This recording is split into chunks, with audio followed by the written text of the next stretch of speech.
Hello students, welcome back to the class. तो आज का जो हमारा टॉपिक है वो है इंटरनेशनल ऑर्गेनाइजेशंस। ठीक है, तो ये एक बहुत ही इम्पोर्टेंट टॉपिक है इंटरनेशनल ऑर्गेनाइजेशन। और आपके सभी कम्पिटिटिव एग्ज़ाम में एक दो क्वेश्चन यहाँ से हमें देखने को मिलता है, करंट सिचुएशन से भी यहाँ पे ये रिलेट करते हैं। तो आइए इस टॉपिक को अच्छे से जानते हैं कि इंटरनेशनल ऑर्गेनाइजेशन क्या चीज़ है और उसमें क्या क्या आता है। ठीक है, तो JKS अकेडमी को आप टेलीग्राम पे भी यहाँ पे जो है हमारा चैनल है @JKAS अकेडमी, क्विज़ेज़ के लिए यहाँ पे ज्वाइन कर सकते हैं। ठीक है, तो इंटरनेशनल ऑर्गेनाइजेशंस, सबसे इम्पोर्टेंट ऑर्गेनाइजेशन कौन कौन सी आती हैं इंटरनेशनल ऑर्गेनाइजेशंस में। तो सबसे पहले नंबर पे है यूनाइटेड नेशन ऑर्गेनाइजेशंस। ये नाम आपने सुना ही होगा, UN। ठीक है, कोई भी इंटरनेशनल विवाद होता है, मुद्दा होता है, तो क्या बोलते हैं, इसको हम UN में लेके जाते हैं, UN में लेके जाएंगे। ठीक है, आम तौर पे UN में यहाँ पे बात होती है। तो क्या है ये UN? अब देखो मेरे दोस्तों, 1945 में क्या हुआ था। 1945 में जो रिप्रेजेंटेटिव थे 50 देशों के, ठीक है, वो मिले। कहाँ पे मिले? वो सैन फ्रांसिस्को में मिलते हैं।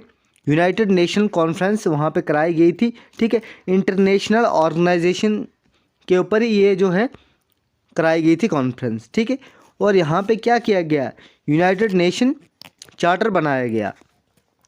और जो यूनाइटेड नेशन था ऑफिशियली कब एग्जिस्टेंस में आया था? 24 अक्टूबर 1945 में। ये इम्पोर्टेंट यहाँ पे डेट है, 24 अक्टूबर 1945 को UN जो है यूनाइटेड नेशन एग्जिस्टेंस में आया था। ठीक है, जब जो चार्टर है वो रेक्टिफाई किया था चाइना, फ्रांस, सोवियत यूनियन ने और UK ने, US ने। ठीक है, और भी जो मेजॉरिटी थी जिन कंट्रीज़ की। ठीक है, तो जो ओरिजिनल फाउंडिंग मेंबर्स हैं इसके, ठीक है, UN के, वो 51 हैं। कितने हैं ओरिजिनल फाउंडिंग मेंबर्स UN के, यूनाइटेड नेशन के? 51 हैं। और पोलैंड जो है वो साइन करता है इसको लेटर बाद में। ठीक है, लेकिन उसको भी ओरिजिनल मेंबर जो है यहाँ पे बताया जा रहा है। ठीक है, पोलैंड क्या है, ओरिजिनल 51 थे।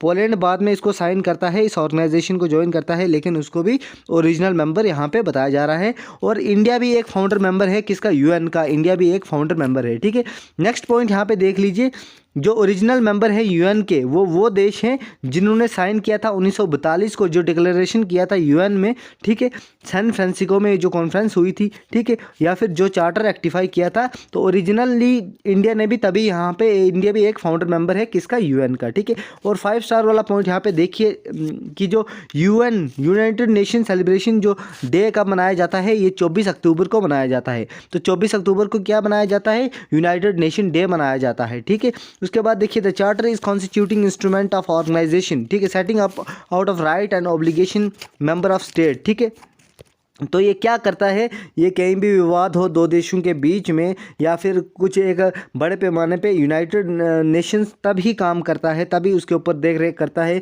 कि यहाँ पे इस देश में क्या चल रहा है। ठीक है, यूनाइटेड नेशन और उसके जो ऑर्गन्स है और उसके प्रोसीजर भी आगे हम आपको बताएंगे। सबसे पहले देखिए जो पर्पज़ है यूनाइटेड नेशन का। ठीक है, क्या पर्पज़ है इसका? तो यूनाइटेड नेशन का पर्पस जो है, ठीक है, set forth of the charter are to maintain international peace and security.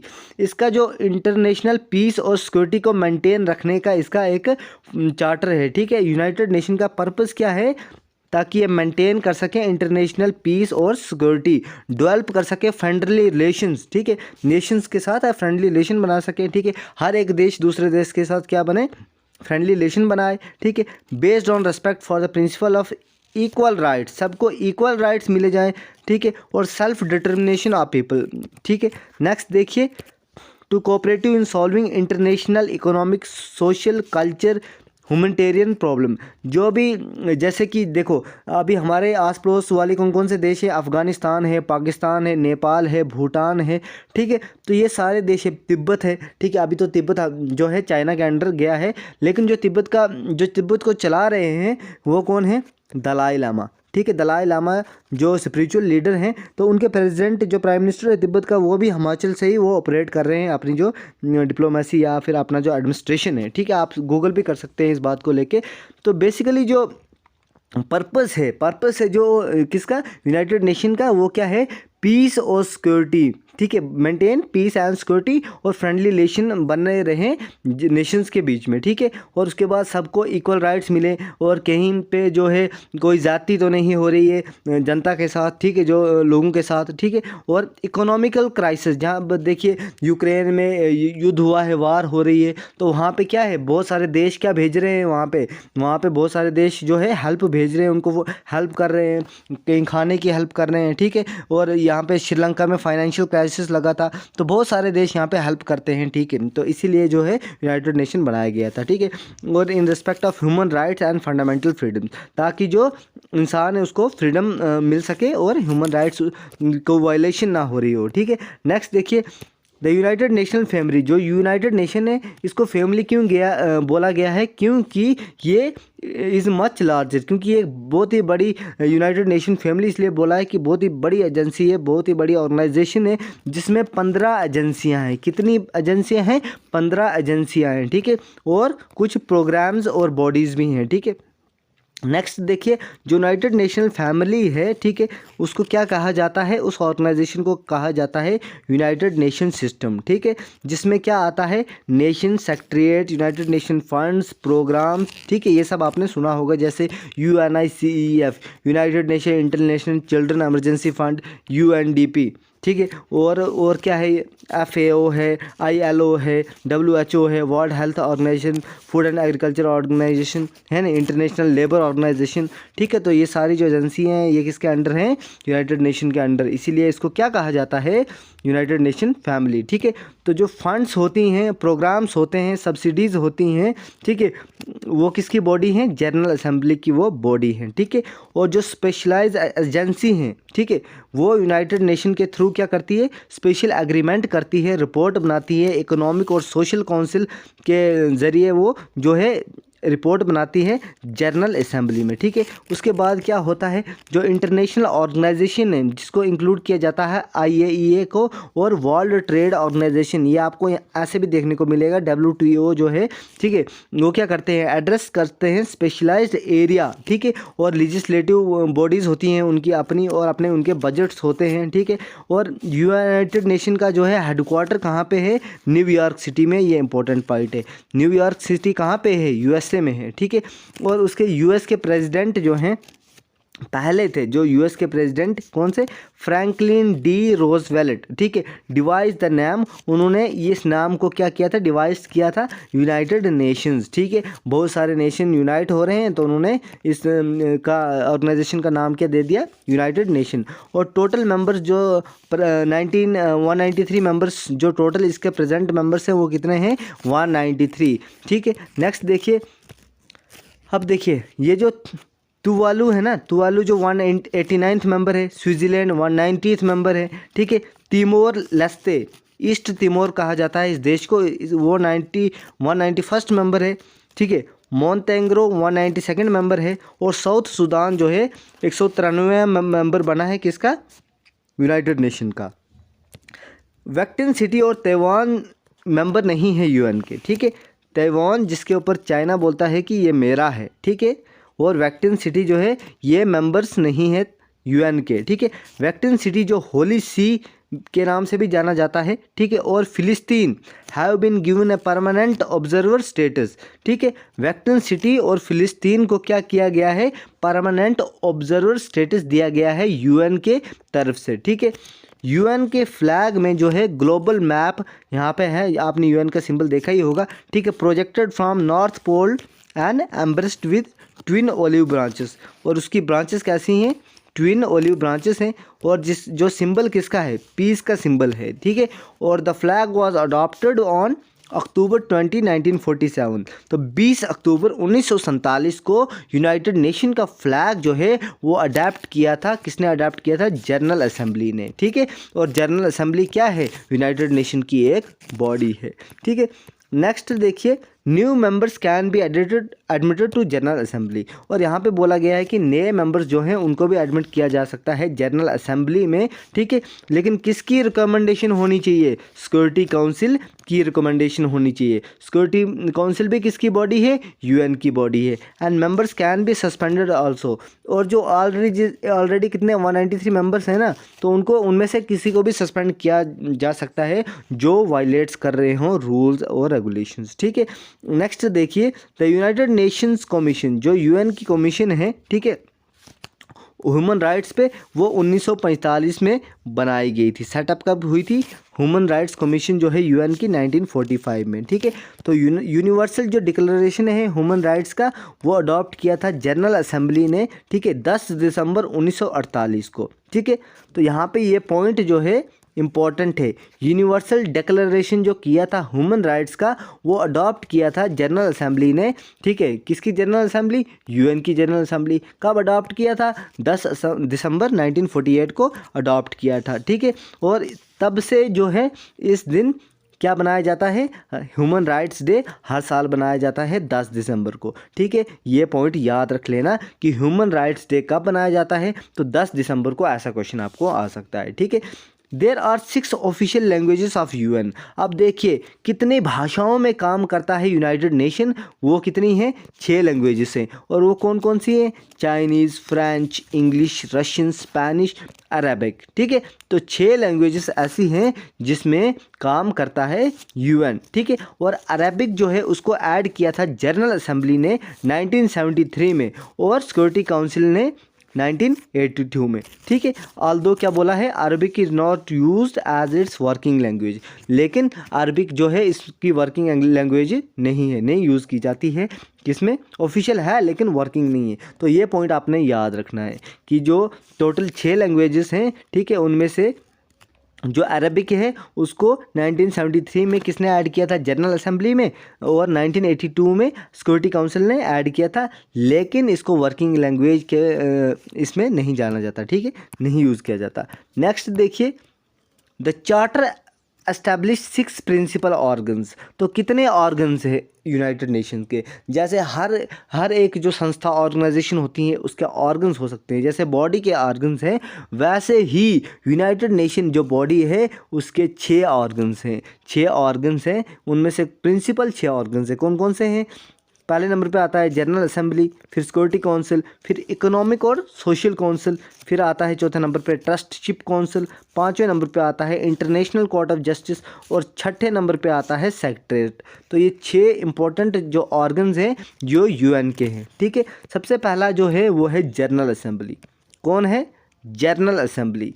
और इसको कहा जाता है town meeting of the world या फिर पार्लियामेंट ऑफ द वर्ल्ड। कौन सा, अगर आपको क्वेश्चन आता है ऐसा कि पार्लियामेंट ऑफ द वर्ल्ड कौन सी बॉडी है, तो आप बोल सकते हो जनरल असेंबली। या फिर town meeting of the world किसको कहते हैं? तो वो जनरल असेंबली को कहते हैं, ठीक है। और जनरल असेंबली जो है एट लीस्ट वंस, एक बार जो है मीटिंग करती है साल में। कितने बार? एक बार कम से कम इसको मीटिंग करनी ही होती है साल में जनरल असेंबली को। और जो सेशन है इसका क्या होता है? 3rd ट्यूसडे को होता है सितंबर में, ठीक है। तीसरा जो ट्यूसडे आता है वो सितंबर का, तब इसका सेशन जो है किया जाता है। नेक्स्ट देखिए, जो असेंबली है can meet for specific emergency sessions. ये मिल भी सकती है, एजेंसी अपनी मीटिंग कर सकती है। अगर कोई इमरजेंसी आ गई हो, यहीं पे इमरजेंसी हो, तो ये अपनी मीटिंग कर सकती है। ये नहीं कि इसको सितंबर में ही अपनी मीटिंग करनी है। नेक्स्ट देखिए, जो प्रेसिडेंसी असेंबली रोटेशन की, ठीक है, जो जब असेंबली रोटेट होती है हर साल, ठीक है, इसमें 5 जियोग्राफिकल ग्रुप्स हैं, ठीक है, या फिर कंट्रीज़ हैं, ग्रुप ऑफ कंट्रीज़ हैं। वो कौन कौन सी है? अफ्रीकन, एशियन, ईस्ट यूरोपियन, फिर लैटिन अमेरिका और वेस्टर्न यूरोपियन स्टेट्स है इसमें, ठीक है। नेक्स्ट देखिए, नेक्स्ट आता है जो जनरल असेंबली है, जैसे ये हमने पढ़ लिया, ठीक है। नेक्स्ट क्या है? नेक्स्ट आता है हमारे पास सिक्योरिटी काउंसिल। और सिक्योरिटी काउंसिल के कितने मेंबर होते हैं? 15 मेंबर होते हैं, ठीक है। सिक्योरिटी काउंसिल क्या बियर करती है? प्राइमरी रिस्पॉन्सिबिलिटी होती है सिक्योरिटी काउंसिल की कि इंटरनेशनल पीस और सिक्योरिटी हो, इंटरनेशनल पीस और सिक्योरिटी हो। हालांकि ये उतना काम नहीं करती है जितना इस पर बताया गया है, ठीक है। नेक्स्ट देखिए, इट इज़ डिज़ाइंड। ये क्यों डिज़ाइन की थी? ताकि ये एक्शन एजेंसी बने, ठीक है, एक्शन एजेंसी बने, इन्फोर्समेंट विंग बने यूनाइटेड नेशन का, ठीक है। नेक्स्ट देखिए जो सिक्योरिटी काउंसिल है ये ओरिजिनली जो है इसमें 11 मेंबर्स थे, कितने 11 मेंबर्स थे, लेकिन बाद में इसको एक्सपैंड करके 1965 में 15 मेंबर कर दिए, ठीक है। और सिक्योरिटी काउंसिल के जो 5 परमानेंट मेंबर हैं वो कौन कौन से हैं, 5 permanent, China, France, Russia, UK और यूएसए, और 10 नॉन परमानेंट मेंबर जो हैं वो इलेक्ट किए जाते हैं 2 साल के लिए, 2/3 मेजॉरिटी से जो है उनको इलेक्ट करता है जनरल असेंबली, ठीक है। कितने मेंबर्स होते हैं इसके, 15 मेंबर्स होते हैं टोटल, लेकिन 15 में से जो 11 मेंबर्स होते हैं वो क्या होते हैं, परमानेंट, और 4 मेंबर्स को जनरल असेंबली 2/3 मेजॉरिटी से क्या करती है, इलेक्ट करती है। और उनके रिटायरमेंट के बाद, ठीक है, ये नॉन परमानेंट जो 5 मेंबर होते हैं उनके रिटायरमेंट के बाद क्या होता है, उनको फिर से रिटायरिंग मेंबर्स को क्या किया जाता है, री इलेक्ट किया जाता है। उनको री इलेक्ट नहीं किया जाता, लेकिन नए मेंबर्स को उन देशों से या किसी भी देश से इलेक्ट किया जाता है जनरल असेंबली के द्वारा, ठीक है। नेक्स्ट देखिए जो परमानेंट मेंबर होते हैं उनके पास वीटो पावर होता है, क्या पावर होता है, वीटो पावर होता है। लेकिन यहाँ पे कंडीशन देखो क्या होती है, जैसे कि आप दे सकते हैं इज़राइल का मुद्दा, रशिया यूक्रेन का मुद्दा कितने बार यूएन में गया, लेकिन वीटो का मतलब यहाँ पे एक ऐसी पावर है जो 5 देशों के पास है। किसके पास है, 5 देशों के पास है। अगर उन 5 देशों में से एक भी ऐसे देश ने बोला कि नहीं जी, जैसे 4 उसके हाँ में हाँ मिला रहे हैं कि हाँ जी इस देश ने गलत काम किया है, इस देश ने अटैक किया है, लेकिन अगर एक देश भी उसके अब्सटेन करता है, ठीक है, या फिर उसके अगेंस्ट फेवर में नहीं जाता है तो फिर वो कैंसिल हो जाता है, ठीक है।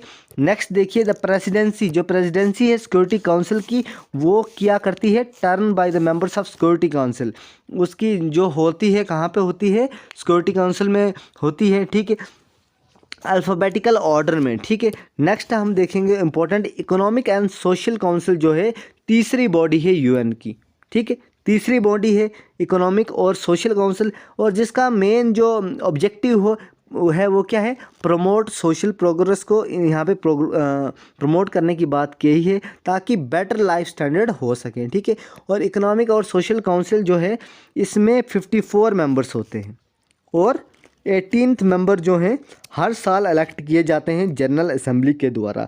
एक बात याद रखनी है कि सिक्योरिटी काउंसिल हो, इकोनॉमिक काउंसिल हो, तो कौन इलेक्ट करेगा मेंबर्स, जनरल असेंबली ही इलेक्ट करेगी। और 3 साल का यहाँ पे टर्म होता है, कितने साल का, 3 साल का इकोनॉमिक और सोशल काउंसिल जो है इसमें 3 साल का टर्म होता है। और रिटायरिंग मेंबर्स को as well as president eligible हैं री इलेक्शन के लिए, जबकि सिक्योरिटी काउंसिल में एलिजिबल नहीं थे लेकिन यहाँ पे एलिजिबल हैं, ठीक है। नेक्स्ट देखिए जो फंक्शन है इकोनॉमिक और सोशल काउंसिल का वो ये है कि 9 फंक्शनल कमीशंस होते हैं इसके, ठीक है, 5 रीजनल कमीशंस होते हैं, ठीक है, और कुछ स्टैंडिंग कमेटीज़ भी होती हैं इकोनॉमिक और सोशल काउंसिल की। चौथे नंबर पे आती है, जो चौथे नंबर पे जो बॉडी है हमारे पास यूनाइटेड नेशन का ऑर्गन है वो है ट्रस्टशिप काउंसिल।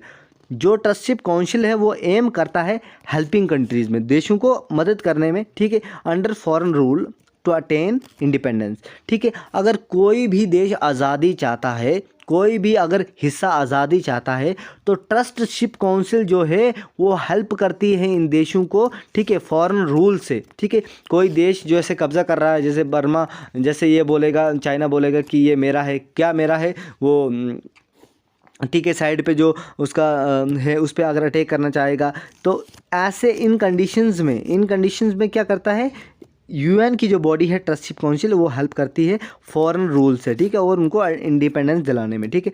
और हालांकि मैं बोल रहा हूँ कि उतना काम ये नहीं कर रही है। और नेक्स्ट देखिए देयर वाज 11 सच कंट्रीज़, यहाँ पे 11 कंट्रीज़ कुछ ऐसी इन्होंने बताई गई हैं जो इस सिस्टम के under after the second world war के बाद इस सिस्टम के अंडर जो है उनको इंडिपेंडेंस मिल चुका है अभी तक, ठीक है, ठीक है। पलाऊ क्या है, लास्ट कंट्री है जिसको 1994 में फ्रीडम मिल चुका है, ठीक है, पलाऊ लास्ट कंट्री है, ठीक है। नेक्स्ट देखिए जो 5वें नंबर पे हमारे पास बॉडी है और इसके बाद लास्ट नंबर पे बॉडी आएगी, ठीक है, वो आती है इंटरनेशनल कोर्ट ऑफ जस्टिस, ठीक है। जो हेडक्वार्टर है इंटरनेशनल कोर्ट ऑफ जस्टिस वो है हेग में है वो, और जो क्या है डिफेक्टो कैपिटल है वो नीदरलैंड्स का, ठीक है।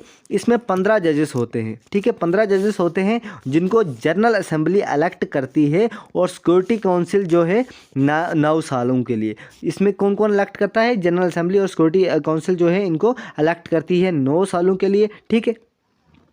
और each one of them has to be from a different country. इसका मतलब है कि हर एक जो जज को अपॉइंट करती है, ठीक है, वो 15 जजों में से हर एक अलग अलग देश से होने चाहिए। यानी कि एक ही देश से लाए 10, 2, 3 नहीं, हर एक देश से अलग अलग, ठीक है। और जो इंटरनेशनल कोर्ट ऑफ जस्टिस है, ठीक है, वो इलेक्ट करता है प्रेसिडेंट और वाइस प्रेसिडेंट 3 सालों के लिए, ठीक है। कितने सालों के लिए? 3 सालों के लिए। और जो भी डिसीजन होते हैं वो बनाए जाते हैं, जो मेजॉरिटी वोट होता है, जो जजेस मेजॉरिटी प्रेजेंट होते हैं ना 15, तो उनका जो मेजॉरिटी वोट जाता है, ठीक है, 9 जजेस का, तो उसी हिसाब से वो गोरूम बनाते हैं, ठीक है। और जो प्रेजेंट है और इंटरनेशनल कोर्ट ऑफ जस्टिस जो है कास्ट करता है सेकंड और डिसाइडिंग वोट अगर कहीं पे टाई हो जाता है, ठीक है। जो प्रेसिडेंट है इंटरनेशनल कोर्ट ऑफ जस्टिस का, वो अपना कास्ट करता है सेकंड डिसाइडिंग वोट अगर कहीं पे टाई हो जाता है, ठीक है। नेक्स्ट देखिए, इंग्लिश और फ्रेंच क्या है? ऑफिशियल लैंग्वेजेस है इंटरनेशनल कोर्ट ऑफ जस्टिस के। तो ये अभी तक हमने 5 जो बॉडीज़ पढ़ी हैं, किसकी बॉडीज़ पढ़ी हैं, ऑर्गन्स किसके पढ़े हैं हमने? ये प्रिंसिपल ऑर्गन्स है यूनाइटेड नेशंस के। अब जो छठा है सेक्रेटरीट, छठा कौन सा है? सेक्रेटरीट। अब देखिए सेक्रेटरीट जो है इंटरनेशनल स्टाफ वर्किंग, ठीक है, इन ड्यूटी स्टेशंस में है, ठीक है, जो कैरी करता है डाइवर्स डे वर्क ऑर्गेनाइजेशन में, ठीक है। और इसका देखिए इंपॉर्टेंट पॉइंट यहाँ पे देखिए, सेक्रेटरीट को ट्रीट किया जाता है यूएन के हेडक्वार्टर के तरह, ठीक है। और जो सेक्रेटरी जनरल होता है वो अपॉइंट किया जाता है जनरल असेंबली के द्वारा। इसको कौन अपॉइंट करता है? मेजॉरिटी जो अपॉइंट करती है वो जनरल असेंबली ही करती है, ठीक है। किसके रिकमेंडेशन पे? सिक्योरिटी काउंसिल की रिकमेंडेशन होनी चाहिए, और चीफ जो एडमिनिस्ट्रेटिव ऑफिसर है यूएन का, उसकी जो है इजाज़त होनी चाहिए, ठीक है। नेक्स्ट देखिए, जो सेक्रेटरी जनरल है उसका टेन्योर होता है 5 साल के लिए। कितने साल के लिए? 5 साल के लिए। और सेक्रेटरी जनरल को अपॉइंट किया जाता है, वो अपने स्टाफ को अपॉइंट करता है, जैसे डिप्टी सेक्रेटरी को। और नेक्स्ट देखिए, डिप्टी सेक्रेटरी जो जनरल है, ठीक है, सेकंड हाईएस्ट रैंक है यूएन का, और ये पोस्ट क्रिएट की थी कोफी आनंद ने। यूएन के सेक्रेटरीज के बारे में हम अभी थोड़ा सा जानेंगे, ठीक है। सबसे पहला जो है ये ट्राइगेवे लाई था, ठीक है, ये नॉर्वे के थे, जो पहले सेक्रेटरी थे यूएन के। 1946 से 52 के बीच में इनका पीरियड था। दूसरे नंबर पे आते हैं डैग हैमरस्कोल्ड, ठीक है, ये स्वीडन के थे। फिर तीसरे नंबर पे देखिए यू थांत म्यांमार के थे, ठीक है। और आपने पहला नंबर याद रखना है। और ये देखिए 2007 से 2016 में जो सेक्रेटरी रहे हैं वो थे बान की मून, ठीक है, बान की मून, और ये साउथ कोरिया से थे। और 9वें नंबर पे देखिए एंटोनियो गुतेरेस, ये पोर्तुगल से थे, और 2017 से टिल डेट अभी तक ये क्या है? सेक्रेटरी हैं यूएन के, ठीक है। तो फिलहाल के लिए इतना ही। बाय बाय क्लास, मिलते हैं नेक्स्ट क्लास में। इसका पार्ट 2 करेंगे, जिसमें हम जो प्रोग्राम्स हैं वो पढ़ेंगे यूएन के। तो ये क्लास बहुत लंबी हो जाएगी, इसलिए अभी इसको देखिए। यहाँ पे टेलीग्राम चैनल है, यहाँ पे क्विज़ेस होती हैं, यहाँ पे ज्वाइन कर लीजिए, इंस्टाग्राम पे फॉलो कीजिए, ठीक है।